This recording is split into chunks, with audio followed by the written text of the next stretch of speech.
Hey guys, Razor Mike here, commercial and beauty photographer out of Miami. And in today's episode, we're doing a little experiment. So today we're going to be doing or trying to do a flyby, a street flyby, right? So this is very helpful, if you want to mimic somebody driving through a street. So let's take a look.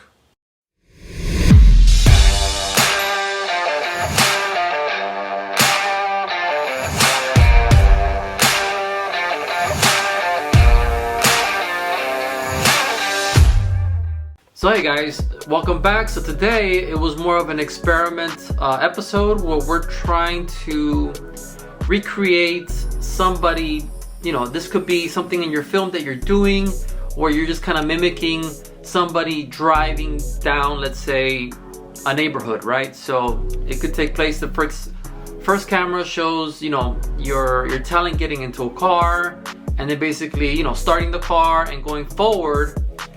So you can jump between, showing the character through the glass, through the car, and then cutting to kind of show a POV of them actually driving, right? So this is basically going to show nothing of the car, right? We're just going to show an open landscape and them just driving through this neighborhood. This is one way to do it. Another way would be to basically be inside the car in the back seat and shooting directly from inside the car looking out, right? That's another way.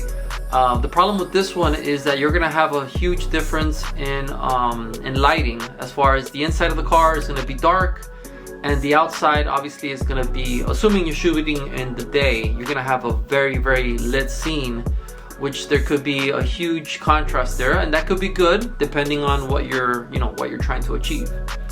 But nonetheless, this experiment is basically just to capture that POV of straight streets and landscape, not much of the frame of the internal car or the person. So, let's get going.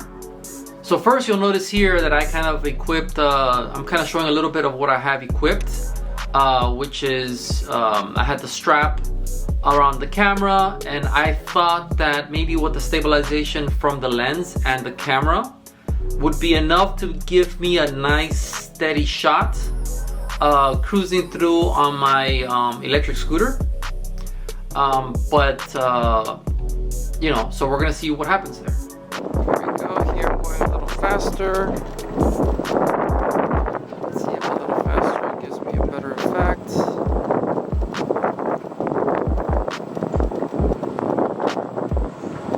I am tugging at the strap a little bit.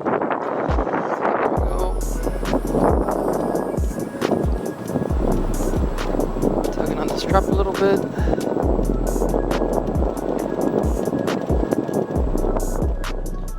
So as you can see, the footage, not so good. The lens stabilization with the camera stabilization is not enough to be able to counter the bumps and the bumps and crannies of the concrete here. Even riding on a scooter, which normally should be nice and smooth. Surprisingly, the footage that I got off my iPhone 11 Pro Max at using the wide angle, super wide angle lens was a lot smoother than this, right? And of course, obviously with the with my mirrorless, it's a 35mm, and as you know, the wider you go, the smoother the shot is. But yeah, not to underestimate definitely the stabilization of the iPhone, which is excellent. So we did a second test, and this time I strapped a stabilizer, my Zhiyun Crane version 2, to my mirrorless camera.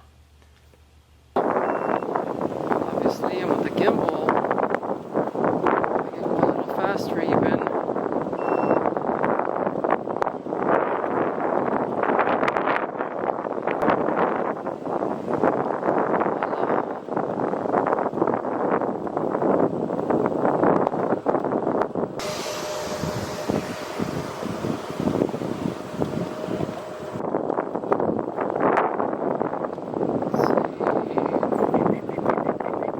As you can see, the results are night to day, right? So this is absolutely usable. It's very smooth, very fluid.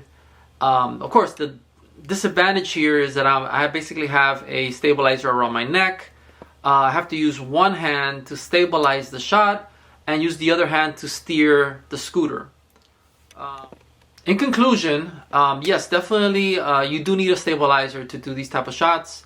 And again, these are great if you're doing some kind of car scenes where you're racing down, a street or cruising through a neighborhood.